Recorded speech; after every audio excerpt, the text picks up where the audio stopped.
All right, everyone, welcome to our monthly One Thing webinar series on the fact that work doesn't have to suck and find fulfillment in what you do. I'm really grateful to have Adam Grant here with us today. He's a New York Times bestselling author of Give and Take, as well as Originals, and he co-authored Option B with Facebook COO Sheryl Sandberg. The guy's just a beast. He's one of the top professors at Wharton. Many companies seek him out as an organizational psychologist, really just to try to figure out how do we fix the work environment? How do we create a culture and an environment where we can actually be happy trading our life every single day? Before we get into the training, the reason that we brought Adam on is because the idea of the one thing is that you live an extraordinary life. You live a life of no regret. And Adam, out of curiosity, what percentage of someone's life do they spend working? Oh, when I did the math, it's at minimum a quarter of your life. And depending on how many years you work and how many hours you work, it could, for a lot of us, be at least a third. And then if you subtract sleep, it becomes, for most people, about half. Half their life. And what percentage of people do you think actually have fulfillment in what they do professionally? Oh, there's a huge debate about that, but I think it's far fewer than there should be, right? I think it's a great tragedy that so many of us spend the majority of our waking hours working and don't find what we do that meaningful or motivating. Mm-hmm. Now, for the people who are here live, how many of you have read The One Thing out of curiosity? That way I can just make sure that we cater this to you. If so, put the number 1 in the chat box. If not, go ahead and do the number 2. Awesome. So the vast majority, reading now. I love it. So the idea is that every single day we wake up with this laundry list of things that we could do. And yet usually there's one thing or a handful of true priorities that we should do. The things that will generate the massive impact in our world, in our life. And that can go to any area of your life. Adam, when we talk about finding fulfillment in what we do, first and foremost, what's the problem? How did you even get into this? So I think the reason I got into this was I was studying psychology in college, and I signed up for an organizational psychology class. And I had this great professor, Richard Hackman, who had basically taken all the jobs that he had kind of wanted at some point in his life. And he said, I'm going to spend my career studying those. So he wanted to be a conductor of an orchestra, and he went and studied how to make orchestras, more effective. He, at some point, had been curious about being a spy. And so he went and studied the U.S. intelligence agencies and how to improve their teams. He always wanted to be an airline pilot. So he studied cockpit crews and how to make them work better together. And the funny part of it was that he hated working in teams. And so he spent his whole life studying teams in all these places, trying to figure out how in the world do you work with other people.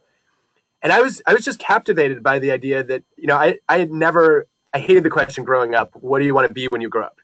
I didn't want to be anything. I wanted to do many things. And so I thought, I guess for me, my one thing was going to be to say, well, maybe I can make my job fixing other people's jobs. And then I could also go and, study all these interesting worlds and try to make work suck a little bit less. Why does work suck for so many people? Oh, how many hours do we have? 1.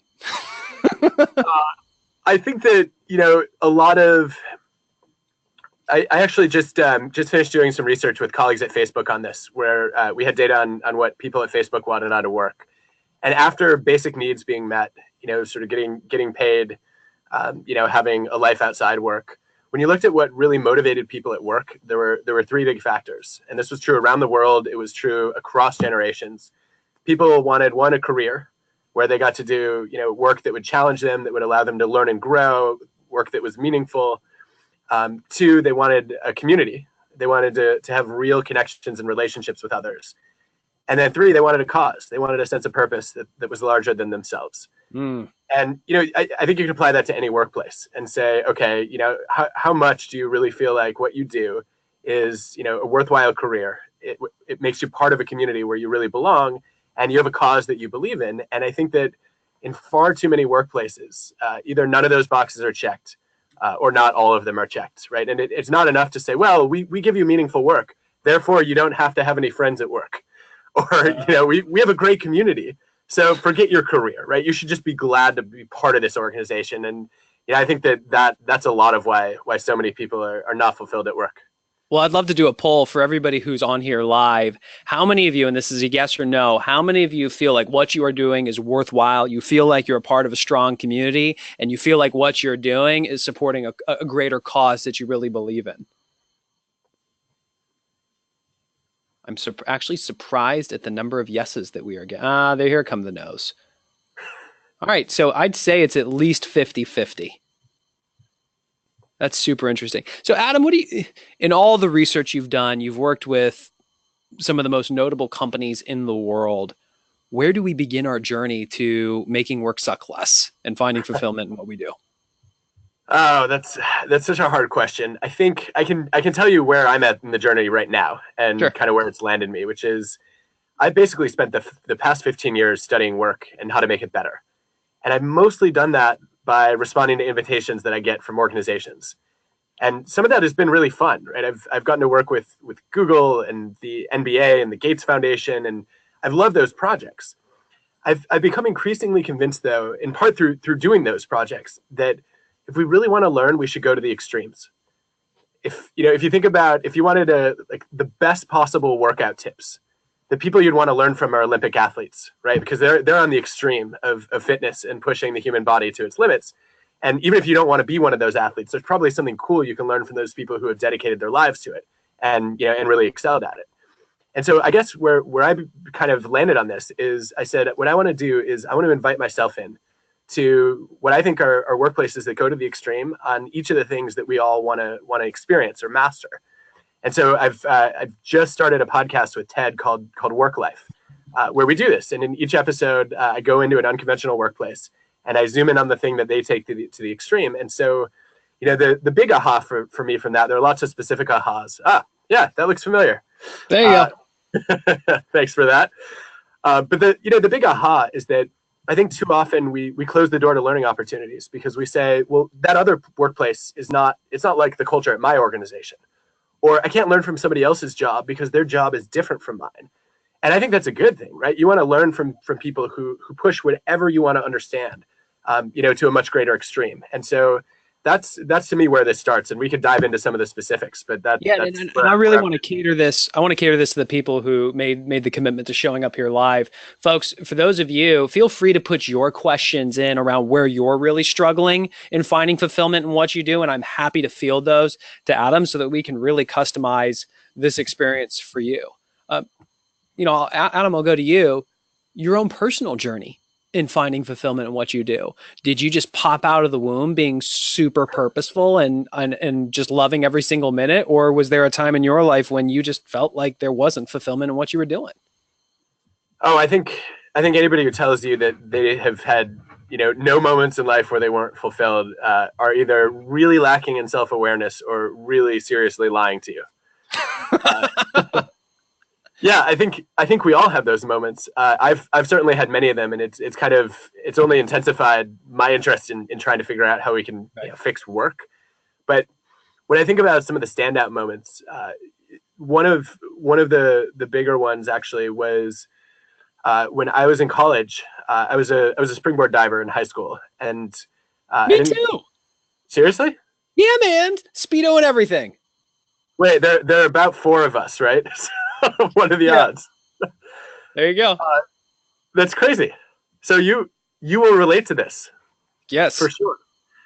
So I should not have been a diver in the sense that I walked like Frankenstein. I couldn't jump very high. Not a lot of flexibility.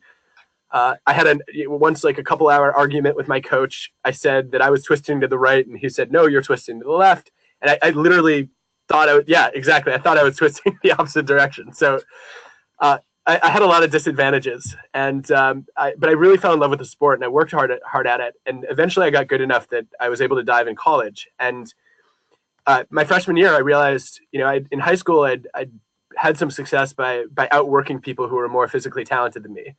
And in college, everyone worked as hard as I did, and they were more talented. And I just felt like I'd hit my ceiling. And so after my freshman year, I quit. And I just felt completely aimless because I'd spent the previous 6 years just obsessed with diving. In a typical season, I would practice anywhere from 4 to 9 hours a day. I would go home and watch, tapes of practice in slow motion. I'd go out on the trampoline to work on skills. And it just literally consumed my life, and I didn't know who I was when that was gone. Is it just me, or did you go through that too? No, I still see myself as the guy that shouldn't be in a Speedo.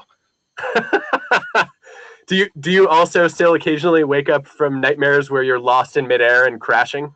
No, it's when I do the face plant. Those are always fun. That's super interesting. Do you guys want to field the questions as they come in as well, and let me know when you got something good? From these companies that you're working with, you look at the Googles, the Facebooks, the Disneys. What's the one thing that they started doing that allowed them to transform their work culture? It's a really interesting question. I think that there's a pattern that I see across them, which is they're all really open to running experiments.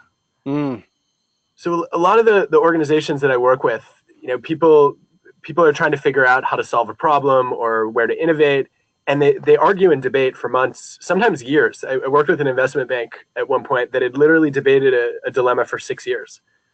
And my response back to them was, stop debating, start experimenting. Right? Like you actually want to try out all the different ideas on the table and figure out who's right. And I think that that's something I see in in each of the companies that has either built a culture that people are thrilled to be part of, or that's been able to change a culture, is people have said, look, we're not afraid to experiment, and we may get things wrong. And I hear a lot of that resistance to that, in many workplaces where people say, but what if we try this and it doesn't work? Then our employees are going to lose faith in us, and then there's going to be change fatigue and cynicism. And I say, yeah, that's a risk. Yeah, I mean, it can happen, right? But a lot of that depends on how you frame it. If you come in and you say, look, we believe in having a learning culture, and that means we're going to try out some initiatives, even probably every month, that are not going to work. And that's the only way we can get better. I think if you maintain that mentality, it's a lot easier then to continue evolving your culture as opposed to freezing it. Well, let's flip it, because you've got a lot of people on here who are in an employee position, and they're not in the position where they actually control the culture of the organization. Scott even asked, when is it time to leave an unhealthy workplace? What do you say to that employee who is not finding fulfillment in what they do and they want to? Where can they begin to explore that in their current capacity? Well, I think there's actually some really cool research on this that Amy Resnesky and Jane Dutton did on what they call job crafting, which is the idea that most jobs were designed by a manager who put a bunch of expectations and responsibilities in there that probably don't align perfectly with your values, your strengths, and your interest. And what Amy and Jane observed studying a bunch of different kinds of jobs and organizations was that people didn't just take those job descriptions and say, aha, I will now do them exactly as the person who held this job before me does them. They said, I'm going to customize this, and I'm going to be, instead of a passive recipient, I'm going to be an active architect to my own job. And so I think then the question is, if you want to craft your job, I guess the first thing I would ask is, what are you looking for, right? Do you have strengths that are unused, and can you figure out who could benefit from those, or what kinds of projects those strengths could serve in your organization? Do you have skills that you want to develop or learn that you can make a case for why it would be valuable to learn them? And then the second thing I would ask is, who are the people who maybe above you in the hierarchy have been consistently supportive of job crafting? Who have given their own teams a little bit of flexibility to say, yeah, you know what, you can change 8% of how you spend your time if you can convince me that that this is valuable for your development and for for the organization. And so I think once you identify those people, what you do is you go to them and you ask for advice, and you say, look, here are the kinds of adjustments I would love to make to my job. I know you're somebody who supported a ton of that around here. Where would you start? And then at minimum, you'll get some good suggestions. Best case scenario, that person will step up and become your advocate and try to get you involved in those kinds of activities. I'm putting myself in the position of the person here who's listening to this, who says, I want to have that type of conversation. And then all the limiting beliefs and fears start to come in, where I feel like if I say that I want this, it means that I'm not satisfied here. And there might be consequences for that. In all these companies that you work with, when you start working with senior leadership, would they want to know? Would they want you to have that conversation? What have you actually found? Well, I guess I'd say if they don't want to know, I'm not sure they're going to last very long. I mean, isn't that one of the core responsibilities of leaders at the end of the day to not just want to know, but to care about what your experience is like. And I even see this in cultures that are customer obsessed. I've thought for years that if you put your customers first, that means your employees are going to come second. And almost every customer obsessed organization that I've worked with has said, yeah, we're totally customer obsessed. And how we get the best service for our customers? We treat our employees well and we put them first. I've had a fascinating set of conversations with Tony Shea at Zappos on that. And Tony said, we're actually clear about this. We have a hierarchy. We put our people first and we put our customers second. And we believe that that's the only way that you can put your customers first, because it's really hard for miserable people to create happy customers. And the way that you treat your employees spills over to affect the way they treat their clients. And I think that most leaders who have a fair amount of wisdom get that intuitively, or they've learned it the hard way at some point over the course of their careers. One interesting thing though that we've done is going back to this investment bank that I worked with. They realized as they were trying to figure out, they were having trouble attracting and retaining junior analysts and associates. And they realized that they had a lot of leaders who cared and were interested in knowing, why are these people coming? But they only got that information during exit interviews. And I thought that is the worst possible time, to say, by the way, when you're on your way out the door, what would have kept you here? And so we turned that around. I said, let's do entry interviews, where in week one, you ask the kinds of questions you would normally ask in an exit interview. Why did you arrive? What are your goals in the next 5 years? What's your favorite project you've ever worked on? And what was so energizing about that? And if we get that information early on, number one, you feel like you have a voice. Number two, your manager then has information to try to sort of customize what kinds of opportunities you get.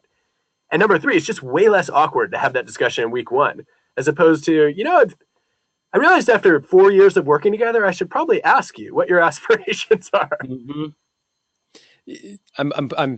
I've got two different types of people in my head. I've got the leaders who have the opportunity and even the responsibility to craft the culture that people find fulfillment in what they do. And then you've got the employees or the workers who have a responsibility themselves to look in the mirror and say, I got DNA in this because I choose to go to work every single day.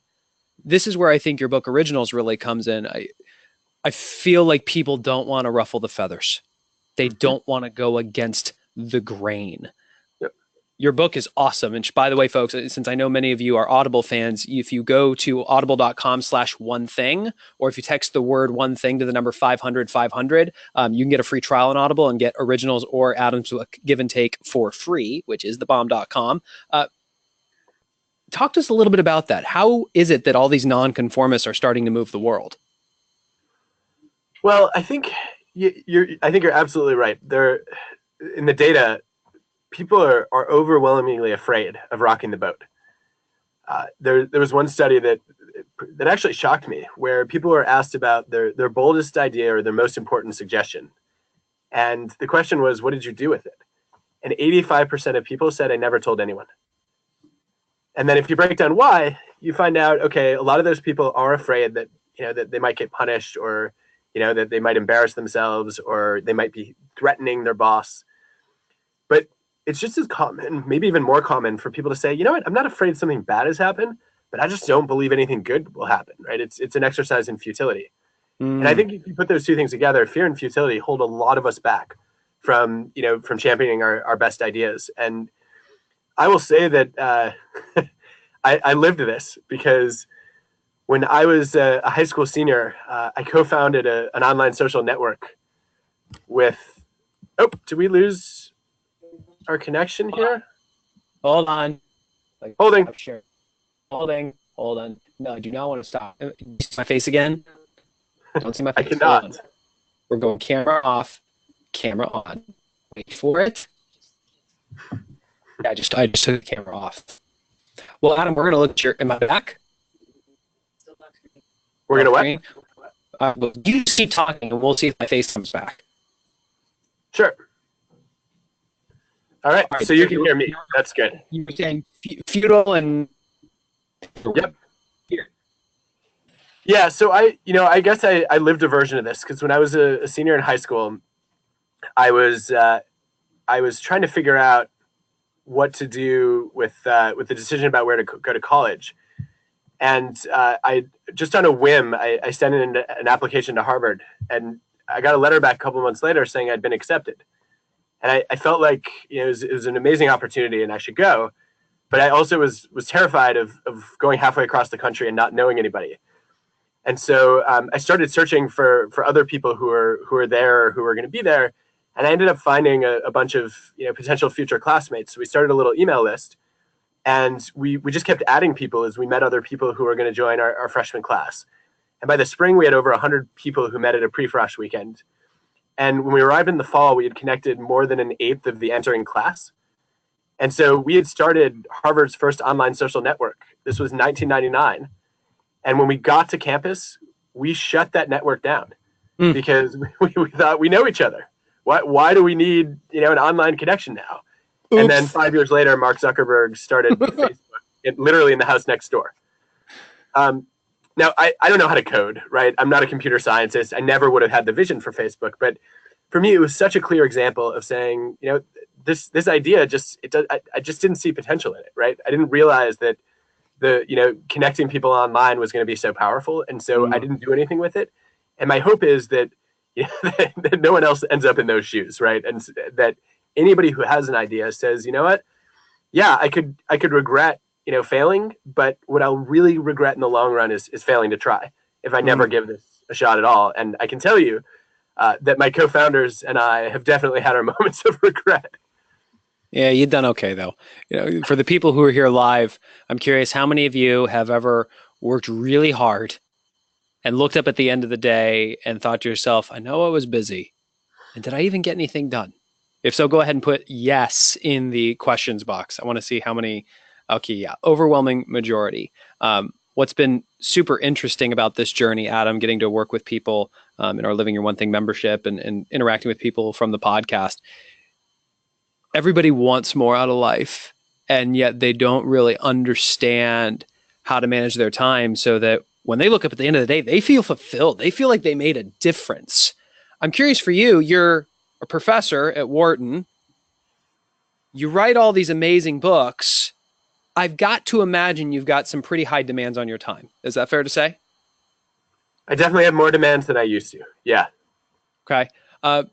Talk to us about how you strike this counterbalance between being a professor and then going all in on your work. Well, I think some of it is part of the design of a professor job. So I do all my teaching in the fall. And, I expect going in that I'm not going to get much writing or research done, from August to December. And then January through July, I kind of switch gears and I do my other job. And what's nice about that is, in January, I have all these ideas that I'm itching to go and study and share. And then by the time July rolls around, I cannot wait to get back in the classroom. And so my job is never boring that way. I don't know how generalizable that is, but I think that the parts that are after I wrote Give and Take, I started getting, I guess I was more visible outside the ivory tower. And I started getting more requests, from different kinds of companies. I started getting, emails from strangers more. I had, people wanting to talk who weren't my students. And it was just really hard to fit it all in. And I also, went from basically, working all the time to having 3 kids. And so I was trying to figure out how to manage it all. And I realized that I needed to just be clear about my priorities. And so what I sat down and did was I said, all right, who are all the different kinds of people that are reaching out? Like, who are they? And who am I actually trying to be helpful to? And I ended up sort of, I guess, prioritizing by saying it's going to be family first, students second, colleagues third, and everyone else fourth. And that was hard at first because, what it meant was I was going to say no to some of my own colleagues. But at some point it dawned on me that I didn't become a professor to help other professors, right? I became a professor because I was really affected by the meaningful work that my own professors did, and I wanted to try to pay some of that forward. And so, that made it really easy, right? When there was a trade-off, I'm always going to put students before colleagues. And, that also meant that as people moved down the list, if I couldn't help them, I would try to find somebody else who could help them. And I think that made a pretty big difference. What are some of the things that you see people constantly saying yes to that they really should be saying no to? Oh, I think, that beyond sort of the choices about who you help, I think that one of the other big decisions you have to make is how are you going to help? And, I made this mistake pretty systematically. I see a lot of other people do it too. If you are basically just responding to the requests that you get, you're stuck in reactive mode and you'll end up being a jack of all trades, right? So you help in whatever ways people ask, which may or may not align with what you're good at or what you enjoy doing. Mm-hmm. And I think this is a great place to say, okay, from an enjoyment and skill perspective, what's your one thing that you can contribute that nobody else can as well as you, or that it's hard to find somebody else who has that distinctive expertise, and that you also find energizing instead of exhausting. And then what you do is when people come in with requests that don't fit into that sort of that category, you let them know that this is not in your wheelhouse. But if I can help you in this other way, I would love to. And then instead of getting a reputation as just a nice person who can be bothered anytime, you get known for having a particular skill. And then you get to give on your own terms, which means you're sort of proactive in setting, okay, here are the ways that I want to be helpful, rather than just letting other people dictate how you help. So give us that question to ask yourself again, because I really enjoyed that, and I have a feeling most people didn't truly digest it. So I'll give you my version of it. So I also mapped all the different kinds of requests that I was getting, and it's two questions. One is, where am I adding unique value? Versus, there's either someone else or there's a resource out there that's totally substitutable for me. And then the second was, there are things that we're good at that we don't like doing. When I help people in this way, or, when I say yes to this, do I walk away, energized instead of exhausted? What I found was a lot of the requests I was getting were no and no. And I was like, the clearest example was people would reach out for career advice. They think, organizational psychologist, maybe what you can do is help me figure out what kind of job I should pursue, or, what field I should go into. First of all, there are tons of books and career planning guides that are, much more comprehensive than my knowledge. Secondly, if I don't know you, I'm the worst person that you should talk to, right? I don't even like to give my students advice on what they should do, because I don't feel like I have enough information to really guess about that. And so I felt like I wasn't good at it. And I really didn't like it because I was constantly agonizing over whether I was giving people bad advice and steering them in the wrong direction. And so what I did then was I wrote up sort of a one-page, here are all the good books that I've read on choosing a career. Here are a couple of the tools that I think are helpful based on what my former students have recommended. And then when anyone reached out with a career advice request, I would just send that over and say, if you have a question about work or psychology, I read a lot of studies for fun. Feel free to send your questions over. And then if there's somebody I can connect you with where it's mutually beneficial, I love making introductions. And so if I can share knowledge in my core area of expertise, or I can connect you to somebody that you can help, or vice versa, ideally both, then, let me know if I can do that. Yeah. We just lost your camera. So now I'm going to. Oh, no. Oh, no. Hold on. I just sent the webcam request again, so it should pop back up. There we go. There he is. Okay, so that's super interesting. I like that filter, and I wrote it down. Where am I adding unique value? Meaning the things that I uniquely provide. It's not something that other people provide. And number two, if I say yes to this, will I be energized or exhausted? Yep. You can't see me now? Oh. Nope, I can see you. You and I can just FaceTime later then. Okay, Okay, I'm back now. I think that's a really interesting filter. My question for the people who are on here live right now, when people are coming up and are asking things of you, how many of you are saying yes currently to things that they can find the resource elsewhere, and it drains you, and you're saying yes to it? If so, go ahead and put me in the questions box. Stephen says, I always say yes. So in the spirit of helping everyone who's committed their time to being here take action, you walk away from this right now. What's the one thing you can do? What's one thing you can start saying no to, such that by doing it would allow you to take back more of your time and find more fulfillment in what you do? What would that be? Put that in. Michael says, God help me, I'm too nice. Get a little mean, Michael. Get a little mean. You know what though? I feel like I suffer from the same curse. And I got a piece of advice from a mentor at one point who said, look, what you have to remember is that every no is a chance to say yes when it matters most. Mm. And so a no is not saying I refuse to be helpful. A no is saying I want to be thoughtful about who I help and how I help and when I help. And if I say no to these three people, then I can choose the yes where I think it really counts. Yeah. Anybody else taking notes besides me? That was a writer downer. Adam, talk a little bit in Give and Take. You talk about givers, takers, and matchers. Walk us through that a little bit. Sure. So the basic idea is that I was curious about what people are after in their interactions at work. And I found that across industries around the world, these three styles come up over and over again. So, on the extremes, we have givers and takers. Takers are the people who are always asking, what can you do for me? Givers are the opposite. What can I do for you? And most of us don't want to be too selfish or too generous. And so we choose this middle ground, which is called matching, where you say, I'll do something for you if you do something for me.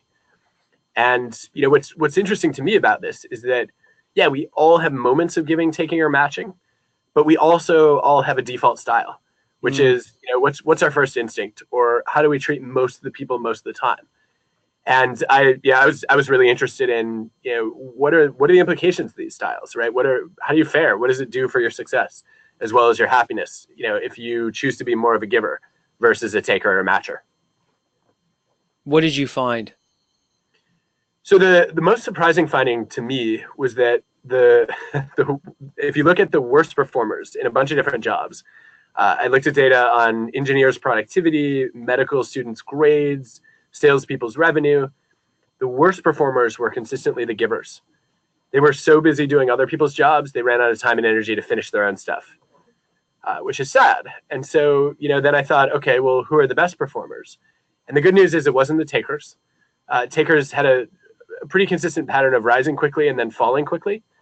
And that was thanks to the matchers, because matchers are brilliant at sort of wielding the sword of justice and saying, look, I believe in fairness. And so if you're a taker, I just feel like it's my mission in life to just punish you. And the way that a lot of matchers do that is they spread negative reputational information. So they gossip, but it's not just gossip, right? It's real information, and they warn people, do not trust this person. And that makes it really hard for takers to maintain their success. And so I thought then it must be the matchers who are the best performers, but they weren't. Every job, every organization I could gather data on, the best results belong to the givers again. And I thought that was such an interesting paradox, right? That the givers went to the extremes, that they made up the majority of the least productive people and also the majority of the most productive people. And, really what I was trying to understand in writing the book was, how do you become a successful giver, and how do you build a culture of productive givers so that, the people who are helpful end up, rising as opposed to sacrificing themselves for others. I remember hearing my partner Jay talking about that, because they were looking at, especially from charity as well, in terms of contributions, and to see that givers were the least, but then there was that little percentage of givers that were also at the top. What was the top percent doing that the bottom percent wasn't doing that created the gap? So we've covered a bunch of the dynamics, but there are a few that we haven't. So, we talked about how I think one of the biggest differences between successful and failed givers is that they're thoughtful about how they help. I think that it's also worth noting that it's important to think about how your giving aligns with your organization's goals. So a lot of failed givers, they helped in all these random ways. Like, I'm going to show up and organize the chairs for, company lunch. That's not that relevant. That's the one thing. That's it, right? This is your mission in life. But you actually want to think about, what's the mission in my organization, and how do I align the helping I do with trying to advance goals that are important? Not just kind of be nice and friendly. And then successful givers also made choices about who they wanted to help. And it was a little different from mine, right? It wasn't just the prioritizing what kinds of people matter to me. It was also saying, I want to figure out whether you are a giver, taker, or matcher. And if I find out that you have a history or reputation of selfish behavior, I'm not going to be as generous with you. A lot of failed givers just became doormats at the hands of takers. And one, that meant that they got exploited. And, they were often, having their energy drained. They were, in some cases, losing very real resources to takers.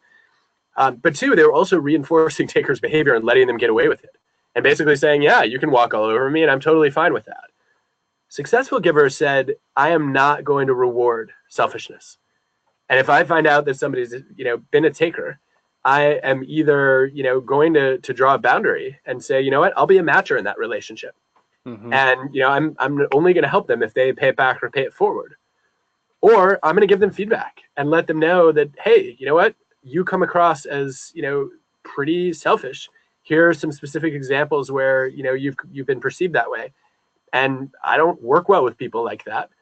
And so then you give them a chance to try to change their stripes. For the people who are here live, where's your natural position? Are you a giver? Are you a taker? Are you a matcher? Where are you currently? Share that with us in the chat box. I won't call anybody out. I got a lot of givers, some matchers. Nobody wants to say that they're a taker.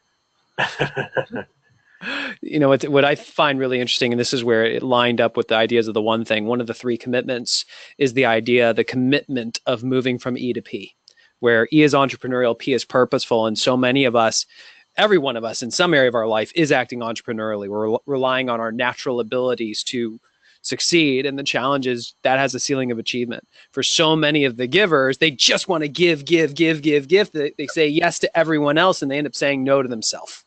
Yeah, that's exactly right. And what I'm hearing you say is those strategic givers were purposeful. There was a model or a system for when they would say yes, when they would give. Like you said, is this thing something that is in my unique ability? I can bring the value that no one else can. And does it energize me instead of exhaust me? Yeah. That's a system. That's exactly right. And I think that, what's interesting about that, I mean, we're done, right? Boom. Hold on. Here's the mic. Hold on. Mic drop. Boom. Done.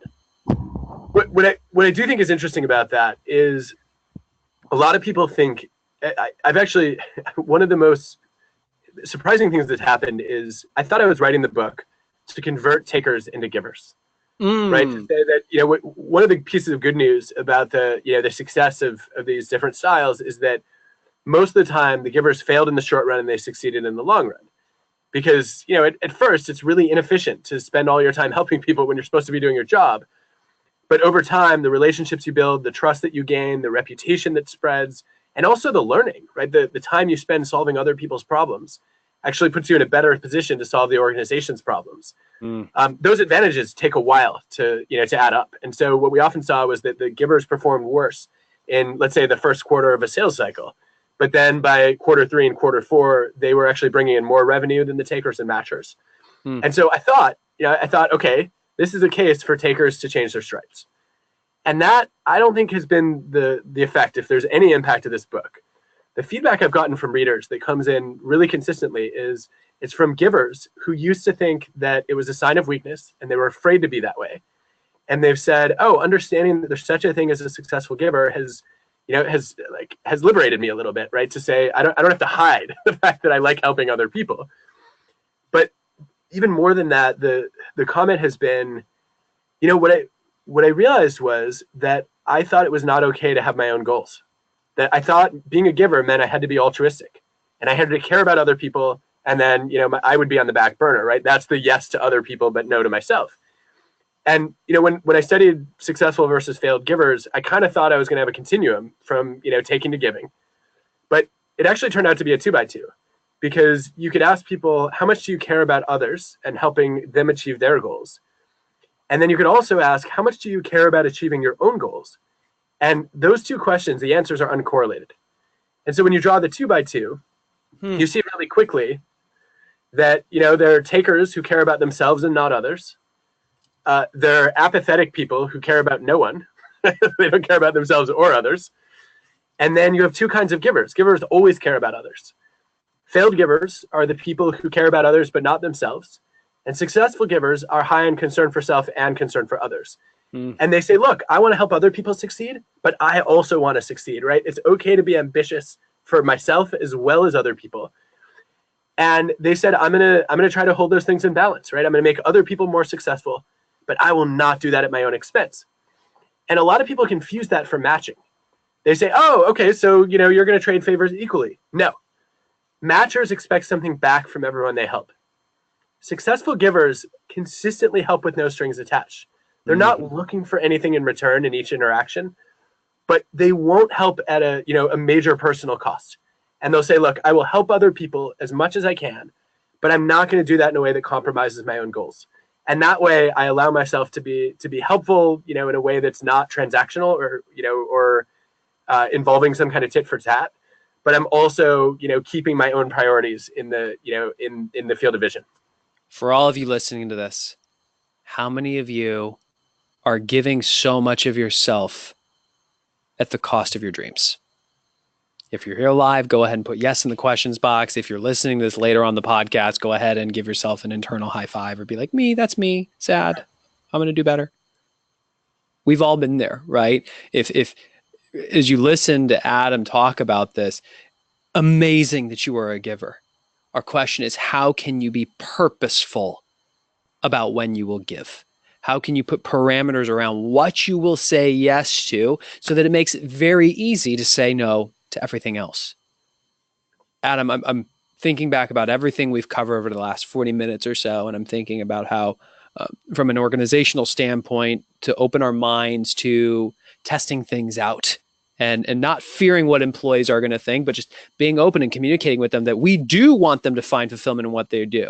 I'm hearing the employees thinking that they have ownership in this and they can have conversations with their management to find the right seat on the bus. I'm hearing that it's okay to be original. It's okay to go against the grain and be a, quote, nonconformist. And I'm hearing that it's okay to say yes to other people strategically.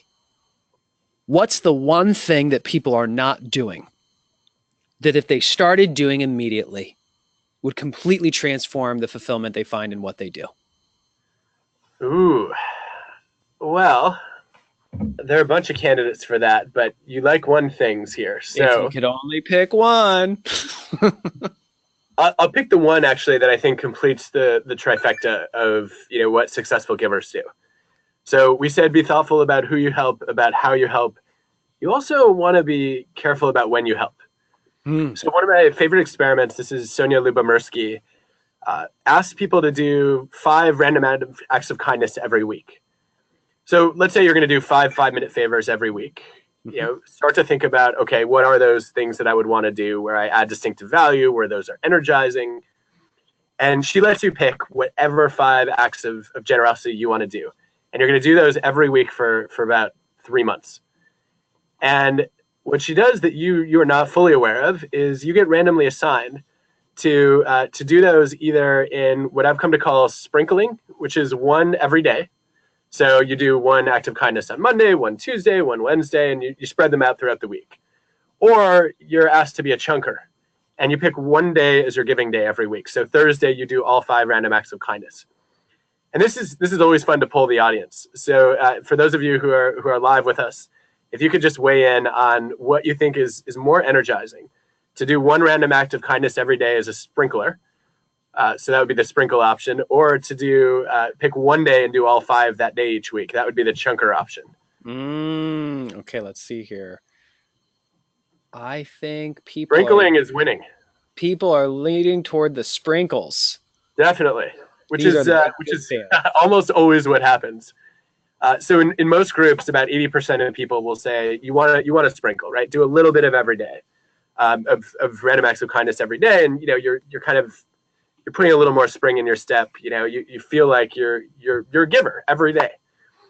And of course, the data show the opposite, which is only one group gets happier, and that's the chunkers. So if you do 1 random act of kindness every day, it does nothing whatsoever for you. It might help other people, right? But in terms of your mood, useless. If you pick 1 day as your giving day each week and you stack together 5 random acts of kindness, there is a reliable and sustainable increase in your energy and your happiness, which I thought was pretty cool. Have you done this? Have you in your own life? Yeah. So one of the first thing I wanted to know is why does this work? And I think we're still trying to figure it out. But the most compelling explanation that I've seen is that it feels like you're really making a difference on that giving day. Where, as you add up those 5, you feel like, okay, I mattered today, right? I had an impact. Whereas one a day, who knows how those are going to go. And it's also a little bit of a distraction from the other things you're trying to accomplish. And the chunking approach allows you to be completely focused.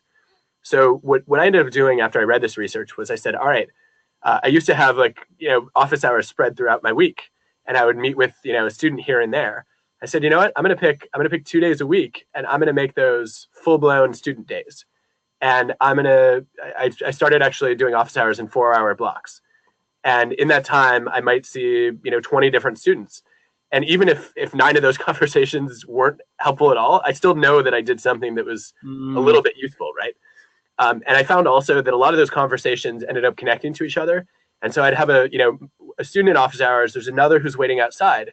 And then I actually invite them in to compare notes because they're asking a similar question.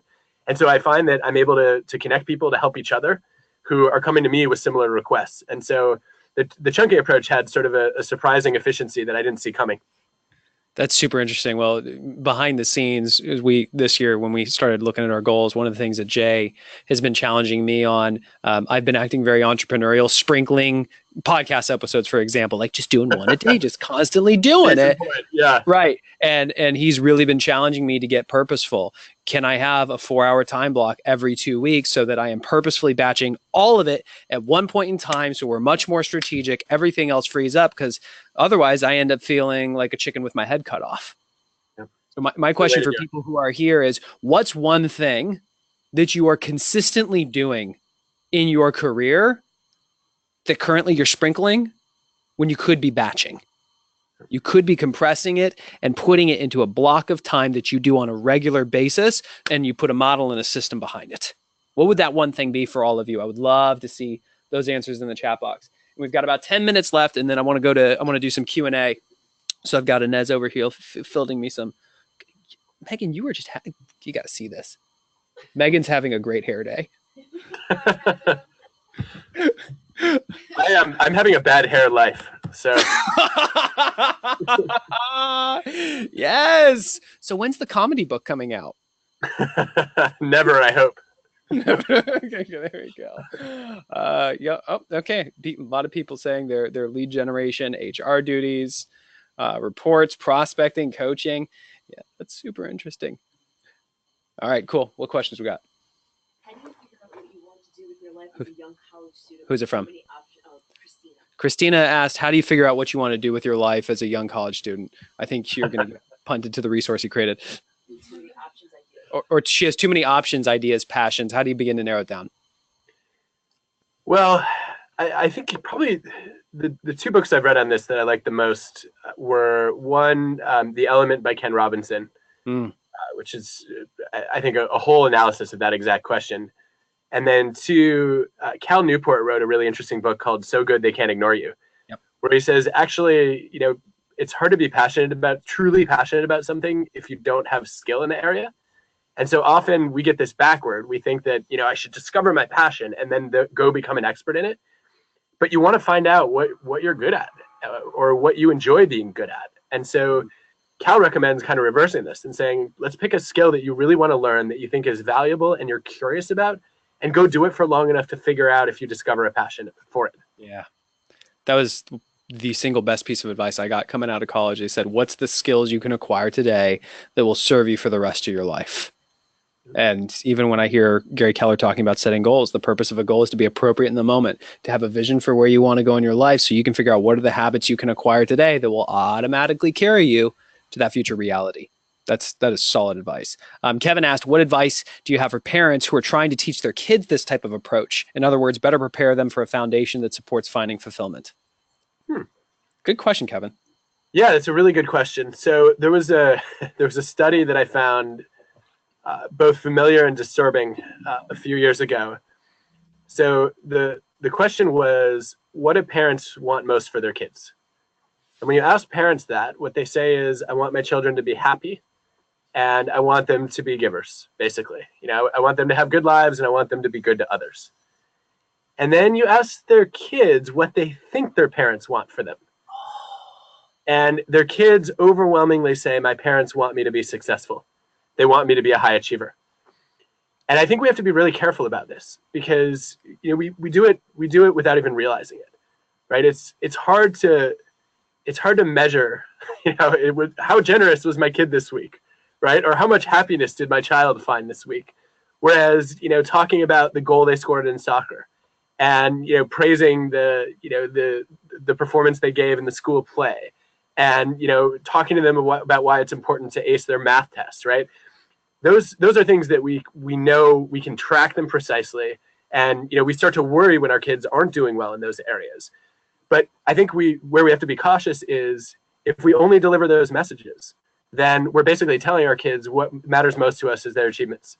And I think we need to make sure we spend at least as much time, if not more time, asking, what made you happiest this week? What were some of your most disappointing moments? What did you do for others? I've actually learned from this to ask our kids, tell me something helpful you did this week. Like, how were you a giver? And I'm always afraid of being one of those psychologists who screws up our kids. But my wife is good at, sort of keeping me in check on that. But I found that to be a really useful conversation because it shows them that I care about it. And two, it also helps them to sort of crystallize this sense of themselves as caring about others, right? When they then tell a story each week at the dinner table about how they helped somebody else, it contributes to this sense of self as I am a giving person. That is so cool. I love that. Again, Kevin, thank you for the question. Bob asked, when hiring, can you screen effectively for givers? Yes, but don't. Yeah, I like you, man. So here's the wrinkle. I've actually found over and over again in my own data, and there are other researchers who have replicated this with their data, that it's nice to have the right people on your bus, but it's much more important to keep the wrong people off your bus. Takers do more damage than givers do good. And so it's building a culture of generosity is not about bringing in the givers, it's about weeding out the takers. If you do that, you're left with givers and matchers. And you want that mix because the matchers will defend against the takers. But in the presence of givers, they act like givers. And so you want a giver-matcher mix. So the key is to recognize when somebody is a taker, and there are a few ways to do that. One is to ask a question that I learned about from Alex Gorski, who runs Johnson & Johnson. When Alex hires senior leaders from the outside, one of his last questions for them is, could you give me the names of 4 people whose careers you've fundamentally improved? And then he waits, and some people just sit there in silence, and you can imagine the wheels turning like, no, but I could give you 4 people whose careers I destroyed. Want those? But that's not the most common taker answer. Takers more frequently will say, here are 4 people whose careers I've advanced, and they're all above that person in the hierarchy. Everyone spends some time helping, but the takers are the ones who are always helping strategically to say, I want to be a giver to people who are powerful because that's how I get ahead, impress them with my generosity. And then they learn, it's kind of a lot of work to pretend to care about everybody. So they let their guard down with peers and subordinates who get to see their true colors. That means it's a red flag if someone has a great reputation upward, but it's more mixed lateral and downward. It also means the more senior and powerful you get, the more unreliable your judgment is of other people's character, right? Because the more status and influence you have, the more motivated takers are to be fakers with you. And so even if you thought you were a great judge of character before, now you're compromised. And so, what givers say in response to that question is usually something like, I don't know if I've fundamentally improved anybody's career, but here are the 4 people I've worked the hardest to develop and mentor below me. And, I hope they would say that I added some value. And I think that's the real test of a giver, right? How do you treat people who lack power, who can't necessarily do you any good? And then there are a bunch of other ways, but I'm assuming you want to move to other questions now. Yeah, that was, I really like that one. I'm going through interview process right now. That's getting added to the mix. So I really enjoyed that. Thank you. Matt asked, does a father, husband, business owner time block his time while still checking all the boxes to satisfy? Okay, I actually don't. How do you interpret that question? How can you do it all? How does, so you've got somebody who's a father, they're a husband, they're a business owner, they're starting in a new industry, and yet they're trying to do it all while being present for the kids, being present for the wife, thriving in the business. What does that look like? I'll let you know when I figure it out. Cool. I'll take a stab at that one. Matt, success is sequential, not simultaneous. The question that I have for you, where in your life are you trying to do multiple things at the same time? When in reality, it's not about striking balance because it doesn't exist. It's the counterbalance. When you're at work, when you're starting your business, are you all in on the business, 100% present, focusing on your priorities? And when you are with your family, are you all in? Is the phone away? Is the computer away? Are you all in? It's the counterbalance. And the truth is, you're not going to do it all. How can you get clarity on what your priorities really are in every single one of those areas? And are you acting in order of priority instead of checking email? There's a fun book on that by Tiffany Dufu called Drop the Ball, where she poses a question that I've been reflecting a lot on that I found really helpful. The question is, what are you willing to choose to be bad at? What are you willing to let slide? And I think answering that is at least part of the way toward figuring out, how to achieve this mythical state of work-life balance. Jeff asked, of all your books, which should they read first? You've got Give and Take, you've got Originals, you've got Option B. It's like asking about my favorite child. Which you have one. I definitely don't. I know people who have least favorite children, but no, I guess it depends for me on what you're wanting to learn about. So I'll tell you what I think. Go through each of them and who should read it for each. So for me, Give and Take is about, sort of how to achieve a combination between success and how to combine success and generosity. So, how do you do good and do well at the same time is kind of an animating question of that book. So if that's something you care about, potentially worth reading. Originals is about, it's kind of like a sequel to Creativity. And, it's about this idea that a lot of us have compelling ideas. And where we run into trouble is judging whether they're any good and then figuring out how to champion them effectively. And so, if one of your biggest challenges is, pitching your ideas, getting your suggestions heard, getting startup funding, selling effectively, I think Originals is probably best tailored to that. And then Option B, Cheryl and I wrote it, to capture a lot about life, not just work. But that book is really about facing adversity and building resilience. And also, to some extent, finding joy. So the premise is that we all face setbacks in our lives. Some of them are really serious and life-altering. Others are, more minor and everyday, like you had a bad day at work. And the question of that book is how do we learn to face those situations with strength? But also, how do we help other people build resilience so that when your colleagues or your friends or your loved ones are struggling, how do you show up and be there for them? And so that's kind of what Option B is about. There you go. Well, folks, you can pick up a copy of any of those on Amazon. And if you're an Audible fan, you can go to audible.com/onething, or you can text the word one thing to the number 500, and Amazon or Audible will give you a free trial. You'll get one of those books for free. Adam, I really appreciate you, man. Thank you so much for coming on and sharing your wisdom. Not to mention I had a lot of fun and I did not know you were a springboard diver. We need to have a follow-up on this. What was your favorite? I was going to ask if you got a few minutes. I'll call you at the number that you provided us. And I got a few more questions. What was your favorite dive? Mine?